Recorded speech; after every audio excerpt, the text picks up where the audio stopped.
What's going on, folks? So last time I did a video on Jeremy Lefebvre because Jeremy made a video saying that his channel was dying.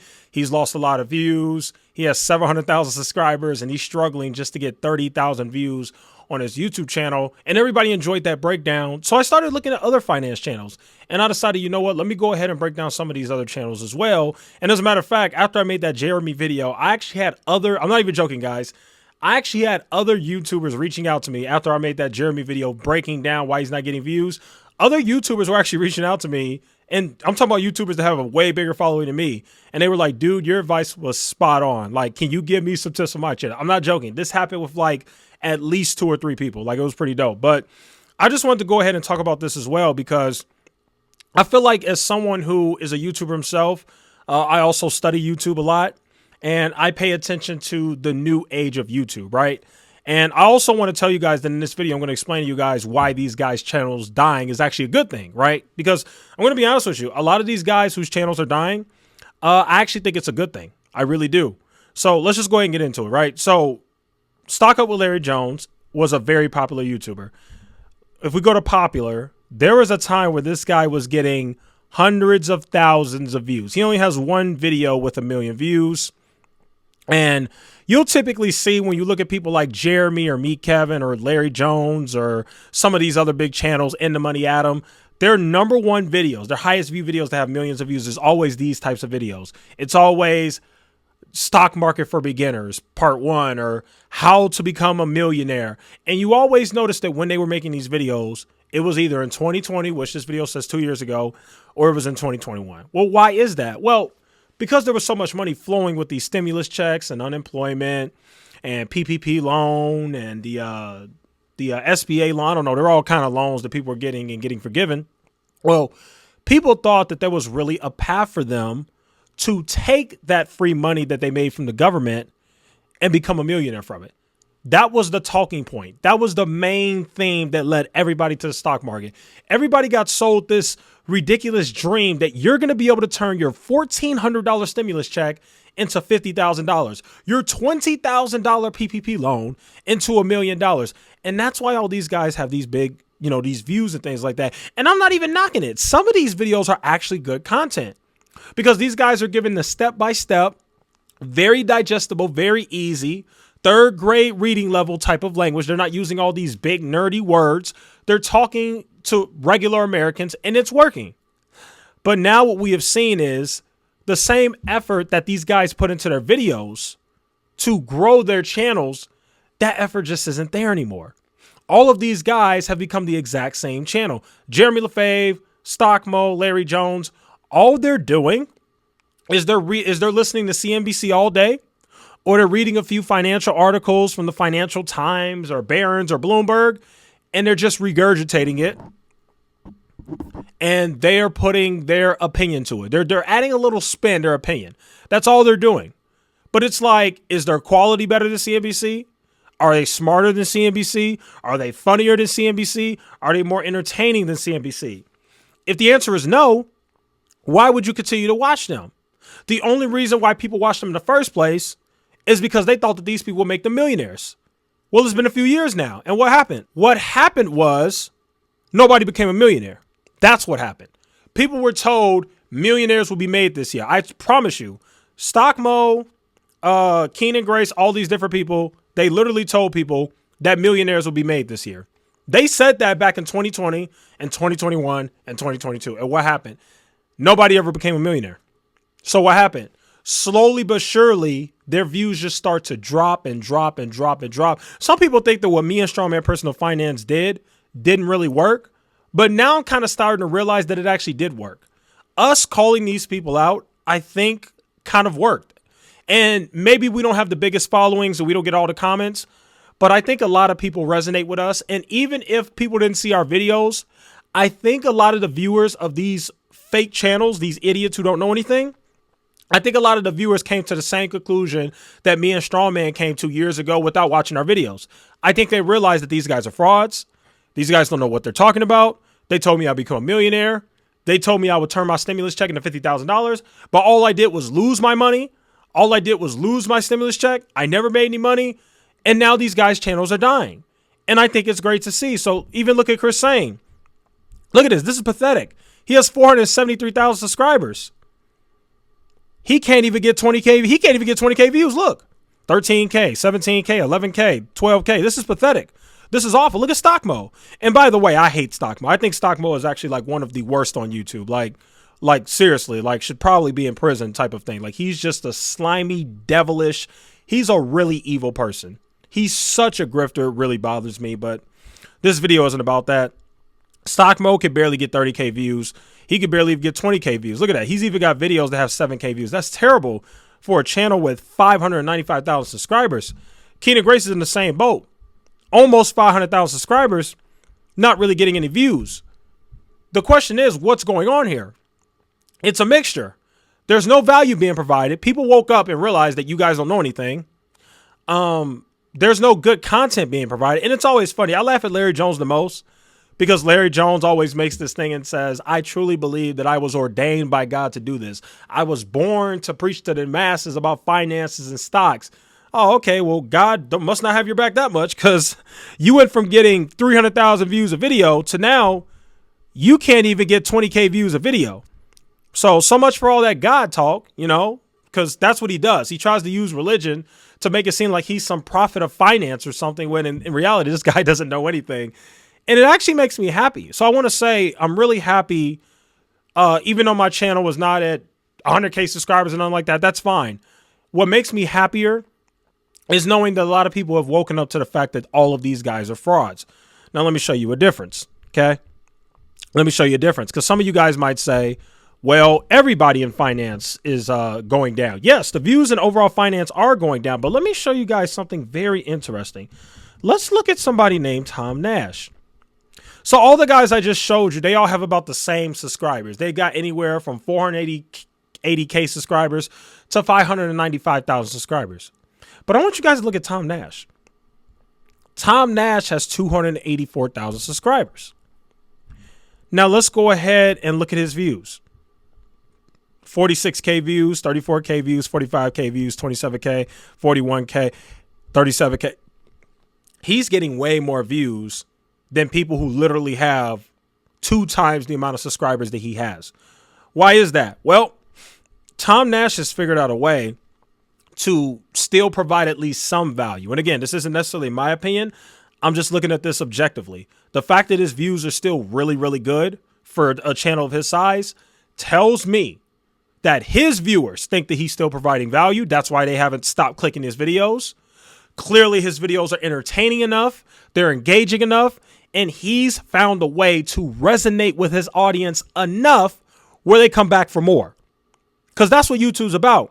You've got to resonate with your audience enough or make them happy or make them entertained. You've got to do something that clicks in their brain that tells them next time this guy makes a video, I'm clicking it. Or if YouTube shows me this guy's video on my homepage, I'm clicking it. That's how that goes, whether they're subscribed or not. That's the key here. He's clearly figured it out.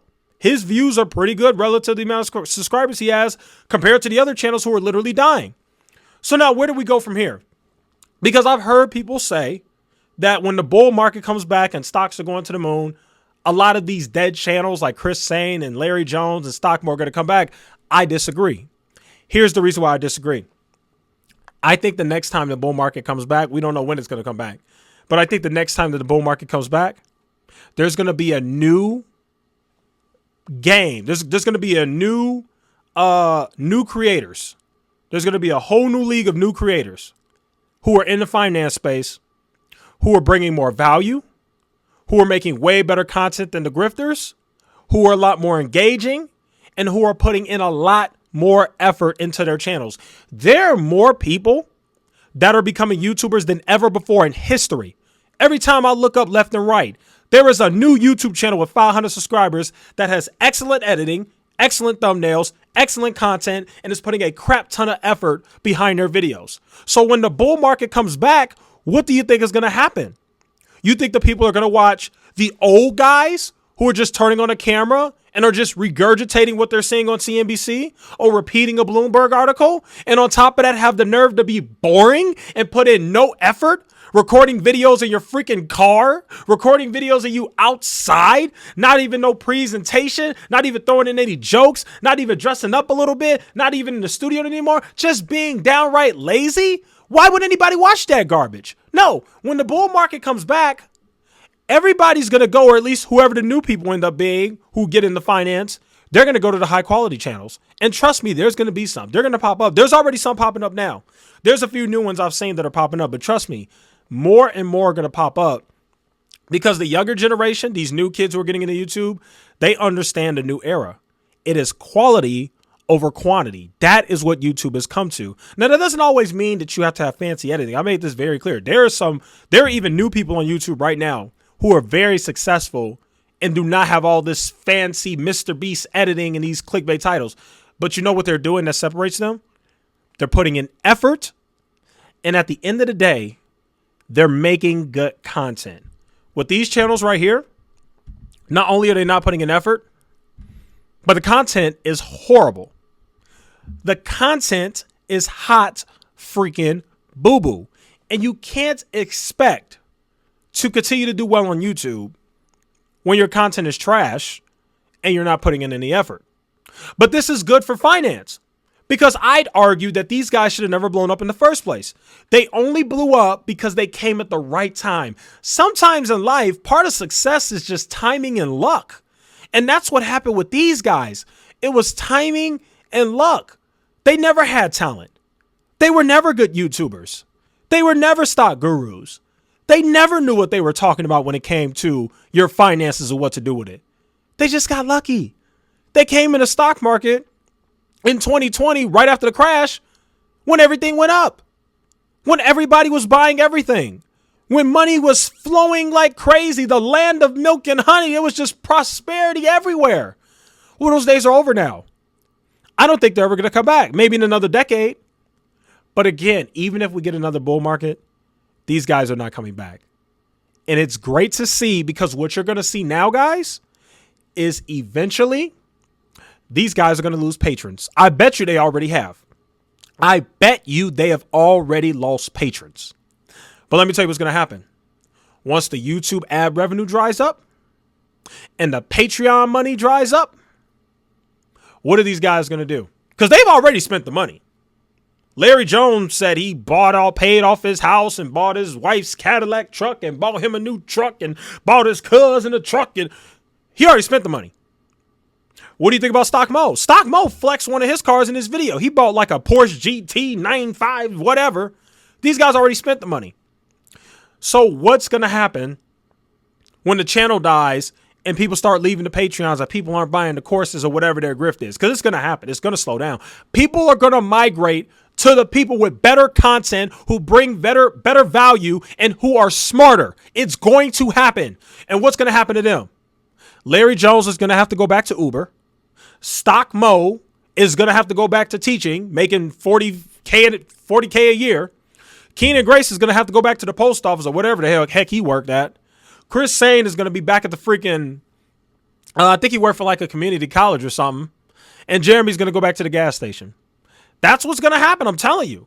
Now, obviously, I'm throwing a little bit of jokes in there. I'm not entirely sure what occupation they're going to go to. But my bottom line is that YouTube money, folks, is drying up. It's really hard to stay relevant on YouTube. Anybody who wants to become a YouTuber, especially in the finance space, learn from these guys. Take this as a case study. This is a great learning opportunity right here. It is extremely hard to stay relevant and stay at your peak or continue to grow on YouTube over the long term. It's just like stocks. It's very hard to outperform the stock market over the long term. Anybody can have one good year in the stock market. Anybody can have one good year on YouTube. But their time is over. They're done. Their channels are all going to die. Next thing you know, you're going to look at their channels. They're going to be struggling to get 5,000 views because people have moved on. That's how YouTube works. YouTube is survival of the fittest. YouTube is all the rewards go to the highest bidder. Unless you're making CoffeeZilla quality level content. And again, it doesn't have to be super well edited. The bottom line is you have to make good content that people want to watch. That's as simple as that. It could be like Clear Value Tax. Look at Clear Value Tax. Clear Value Text does no editing. He just talks. But guess what? The content is still good. The news is spot on. His views have gone down, but his views are still very, very good to the point where he can probably do this forever. Can you say the same about Keenan Grace, Stock Mo, Chris Jones, Stock Up Larry Jones? No. Their YouTube money is drying up every year. I project that next year in 2024, they'll probably struggle to get 5,000 views a video. I'm telling you. Because every single day there are new YouTubers joining the platform and their content is better and they're bringing more value and they're doing better. So again, take this as a learning experience. Take this as a case study. It's awesome to see. It's awesome to see because these guys were bad people from the beginning. They were grifters. But now it'll be fun to see these people who have done so much evil, done so much wrong in the finance community. It'll be great to finally see them have to go get a job like everybody else and be that old man at the freaking, I don't know, that old man at whatever job at Popeyes or something. I don't know. Basically telling people, yeah, man, at one point I was a big YouTuber. Now I'm here. It's going to be them. It's going to be them. So, yeah, don't quit your job unless you have a legit plan and you think you can remain relevant on these platforms for a while. Okay, don't just blow up on YouTube one year and quit your job. Because I already said if I blow up on YouTube, I ain't leaving my job. Only way I would ever leave my job and do YouTube full time is I'd have to be making like 300,000, 500, like $500,000 on YouTube every year. And I would have to do that over a period of a few years. And I would have to be able to formulate a plan where I can stay relevant on here forever. That's the only way I believe. But these guys made the mistake. They thought that their fame and their clout and their money was going to last forever. And it's not. It's drying up. And their channels are dying. And they deserve it. Hopefully you guys enjoyed this breakdown. Thank you guys so much for watching. See you guys in the next one.